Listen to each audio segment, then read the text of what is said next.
잠시 멈춰 주시고요. 김순애 증인 미안하지만 다시 한번 좀 나와 주시겠습니까?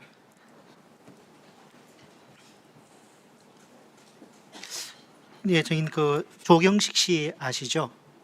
30몇 년 된 전협회가 네네, 조경식 씨가 언론에 이런 인터뷰를 했더라고요. 검찰이 너무 많은 핍박을 주고 자기 주위의 친동생, 처 애들까지 공세를 펴면서 압박을 하니까 당시에 김성태의 심정은 죽고 싶다는 그런 마음이었다. 수사하는 담당 검사를 13층에서 끌어안고 너 죽고 나 죽자고 뛰어내리자고 했다. 쌍방울 자회사들 주식 거래 정지를 시켜놓고 그룹 하나 박살내는 건 일도 아니라고 압박하니 어느 누가 회유를 안 당하겠느냐라고 조경식 씨가 언론 인터뷰를 하시더라고요. 요 증인 그 수사는 담당 검사 13층에서 끌어안고 너 죽고 나 죽자고 뛰어내리자고 한 적이 있습니까? 없습니다. 그럼 조경식 씨가 뭐 그럼 이거 지어낸 말이라는 거예요? 소주 한 잔 마시다가 검사들 이렇게 안 좋은 얘기 하다 보니까 그런 식의 와전된 얘기 같습니다. 너무 구체적인데요, 그런데. 그분이 그렇게 얘기하는 걸 제가 잘 알지 못하겠습니다. 글쎄요, 한번 알겠습니다. 그러면 저 친동생 처애들까지 공세를 펴면서 압박을 하니까 당시에 김성태 심정 죽고 싶다는 그런 마음이었다. 그런 마음은 든 적은 있습니까?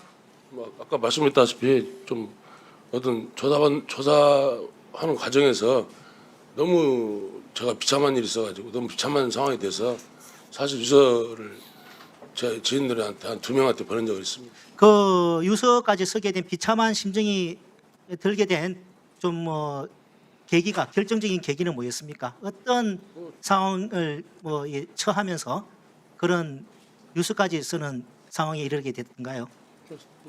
사람이 기본적인 어떤 내 가치관이나 자존심이 너무 무너지면 그런 생각도 드는 것 같습니다. 어떤 검사한테서 수사받을 때 주로 그런 생각이 드셨나요? 정인이 보니까 최근에 수원지법에 재판 출석하시면서 이런 말씀하셨더라고요.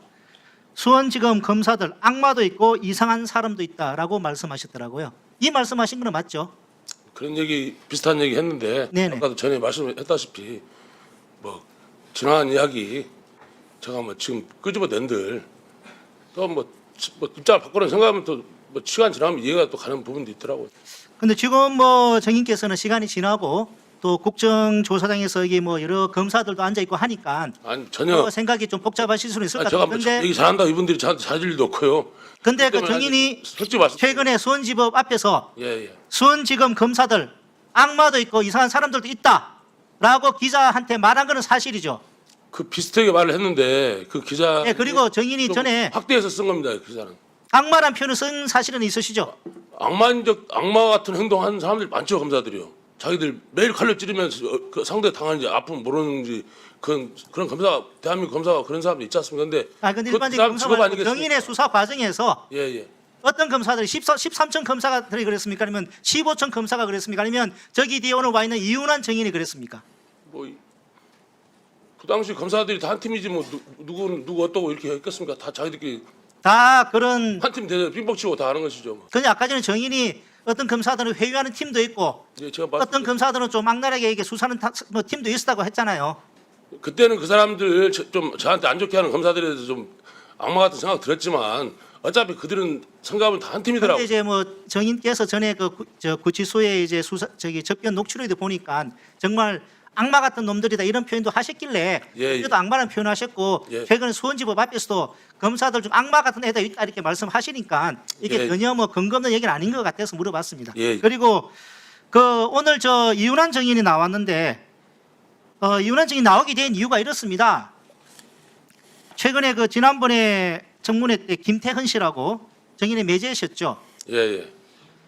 김태현 씨가 이런 말씀을 하셨어요. 그 당시에 윤석열 정치검찰 카르텔이라고 하는 조주연 검사님, 한강일 검사님, 이윤환 검사님 이분들 부르셔가지고 왜 그렇게 했냐고 좀 물어봐달라고 김태헌 씨가 말씀하셨거든요. 이윤환 정인 앞으로 좀 이쪽으로 나와 주십시오. 먼저 김성태 정인한테 묻겠습니다. 예. 아까 지난번에도 김태헌 정인이 수사 과정에서 개인적인 사생활 가지고 좀 압박을 해서 힘들었고 결과적으로 이혼까지 했다라는 이야기를 하던데 아까 오전 정은하실 때도 비슷한 말씀을 하셨거든요. 거기에 대해서 조금 더 구체적으로 말씀해 주시겠습니까? 제가 뭐 그런 비슷한 얘기를 들어가지고 출소 후에 뭐 둘이 저녁에 소주 한잔 먹는 자리에서 제가 좀 따져 물었죠. 당연히 여동 남편이 바람핀다는데 그래서 그것 때문에 시비 붙어가지고 그 뒤로 지금 완전히 저희 집안하고는 결별한 상태입니다. 정인과 저 김태현 사이에 뭐 그런 관계가 아니라 김태현 씨는 지난번에 수사 과정에서 검사한테서 그런 이야기를 들은 거 가지고 정말 울분에 찬 발언을 했습니다. 제가 들었습니다. 제가 그 얘기를. 그 이야기를 듣고 네. 김태현 씨한테 말을 했던 건가요? 나중에 이제 추궁을 했죠. 제가. 자, 이윤환 정인 어떻습니까? 예, 김태현 감사합니다. 정인이 지난번에 한 발언하고 금방 김성태 정인 한 발언 관련해서 좀 이야기 좀 해주시겠습니까? 김태현 정인이 그때 그러셨어요. 이 검사들 이분들 부르셔가지고 왜 그렇게 했냐고 좀 물어봐 달라고 했거든요. 대신 좀 제가 묻겠습니다. 말씀 좀 해주세요. 지금 언론 보도를 검색해 보시면 당시 태국으로 도피했던 김성태, 김태현, 뭐 양성길 이런 분들이 있습니다. 황제 도피 의혹이 있었습니다. 정인, 제가 뭐 그런 수사 과정 묻는 게 아니라 예.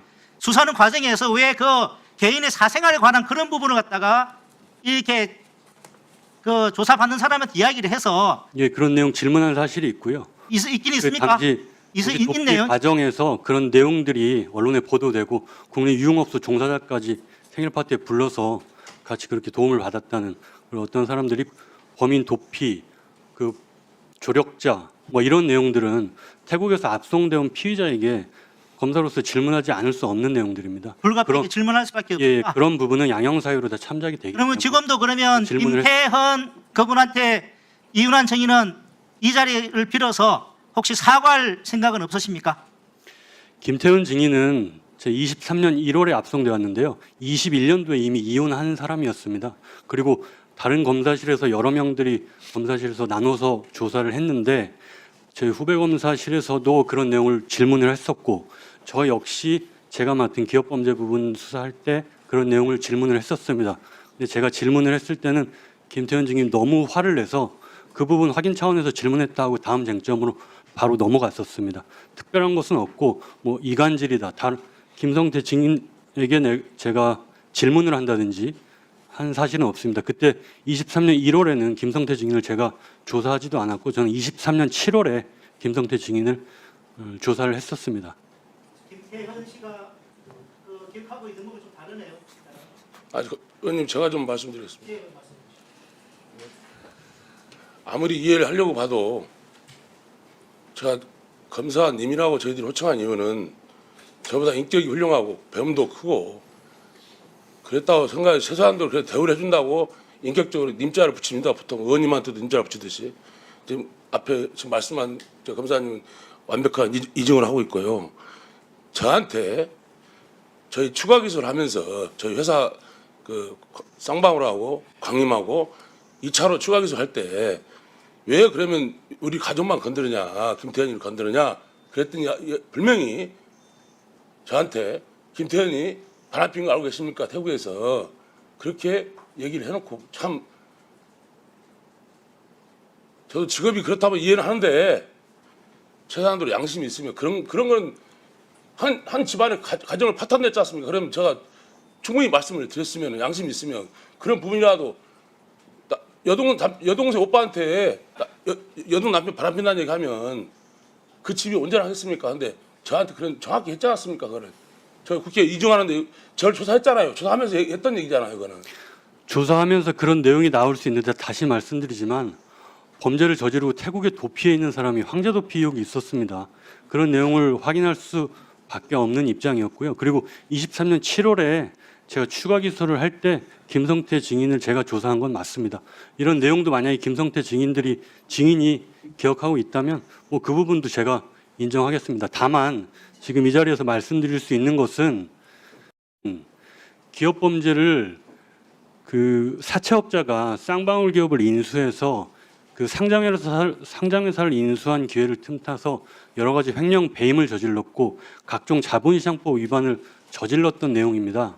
그런 과정에서 이런저런 좌고우면하지 않고 원칙 따라서 어느 검사가 제 자리에 있었어도 똑같이 수사했을 만큼 그대로 수사했을 뿐입니다. 그 대북송금 팀이 아니었고요. 그 과정에서 수사한 것들이 김성태 증인이 과도하다고 생각하면 그것은 검사로서 더 드릴 말씀이 없습니다. 어떤 검사가 와도 동일한 내용으로 조사를 했을 것입니다. 여기에 뭐 법무부 장관님도 계시고 뭐 높으신 분들 많이 계시는데 참 뻔뻔합니다. 뻔뻔해 정말로. 처음에 이 수사가 어디 회사에 우리 회사에 단돈 1,000원이라도 피해는 기소한 게 있습니까 지금? 자, 내 돈 다 날라가고 내 거 개인 비상장 법인 수사를 하라고 FBI에서 와가지고 검찰 확인 나오신 분들인데 무슨 회사에 무슨 황교도피 언제 황교도피라는 얘기가 있어요? 그럼 단어 자체도 안 해놓고는 황제도피 의혹으로 김성태 회장의 동생 그리고 그 밑에 있던 여러 임원들 전부 범인 도피죄로 구속된 것은 지금 언론 보도로 검색하시면 나옵니다. 황교도피가 아니고 이화영 컴퓨터 없애가지고 그걸로 증거인멸로 구속됐습니다. 제 동생이랑 전부 다. 저는 증거인멸팀이나 범인도피팀에 있지 않았고요. 저는 2022년 8월 달에 파견을 가서 1년 후인 2023년 7월 달에 추가 기소까지 엄정하게 진행하고 기업범죄수사팀 임무를 마치고 돌아왔고 지금 금감원에서 불기소했다는 부분도 제가 갖고 있는 것 중에 당시 수사할 수 있었던 내용은 전부 기소하고 왔고 나머지 부분은 후임팀에 남겨놓고 왔습니다. 그리고 나서 1년 6개월 정도 있다가 25년 1월에 불기소가 된 것입니다. 저는 후임팀에서 어떤 수사를 거쳐서 불기소를 했는지는 모르겠으나 그 부분과 관련해서는 뭐 그 팀에 확인하면 될 것 같고요. 조금만 더 말씀을 드리면 김성태 씨는 지금 자기 이익이 없다고 얘기하는데요. 뭐 재판 중인 사안이라서 다 말씀드리기는 어렵지만 김성태 증인이 상장회사를 이용해서 여러 자본시장법 관련 범죄 행위를 하면서 특히 전환사채를 이용해서 차명 전환사채로 여러 이익을 본 것은 맞습니다. 제가 시간이 없어서 더 이상 수사를 하지 못하고 대검으로 복귀했기 때문입니다. 그래서 김성태 증인이 말씀하시는 것들은 제가 뭐 더 이상 구체적으로 말씀드리기는 어렵지만 사실과 다르다는 것을 분명히 말씀드립니다. 원칙대로 수사했습니다. 예, 수고하셨습니다. 들어가십시오. 예. 김성태 증인 뭐 더 하실 얘기 있습니까? 이거에 대해서? 지금 저 검사님 말씀에 저는 뭐 동의할 수 없고 악마 검사 이런 뭐 얘기 나왔던 게 저도 뭐 저 나이도 한참 어리신 검사님한테 이런 얘기 표현을 전 쓰기도 싫지만 본인들이 당해봤냐고요. 자기들이 당해본 적 있습니까? 친동생 구속시키고 여동 남편 구속시키고 사촌형 구속시키고 제 옆에 있던 동료들 10몇 명 다 구속시켰습니다. 황교도피 그렇게 황교도피로 관련된 조사 받은 적도 없습니다. 중요한 거는. 그리고는 시간 지나서 저는 많이 이해하려고 지금 그 사이에 저 부처님한테 많이 용서도 저 스스로 많이 빌었는데 무슨 수사할 거 있으면 수사해서 어차피 뭐 특검이든 뭐든 할 건데 저는 어차피 뭐 동네 북이 돼가지고 뭐 여기서 당하고 저기서 당하고 뭐 그냥 뭐 저 인생 뭐 이익 봤다고 그러는데 이익 봤으면 처벌 받겠죠. 뭐 그만큼 죄를 졌으면. 근데 최소한도 좀 뭐 많이 배웠으면은 좀 그 정도 값은 했으면 좋겠습니다. 예, 들어가세요.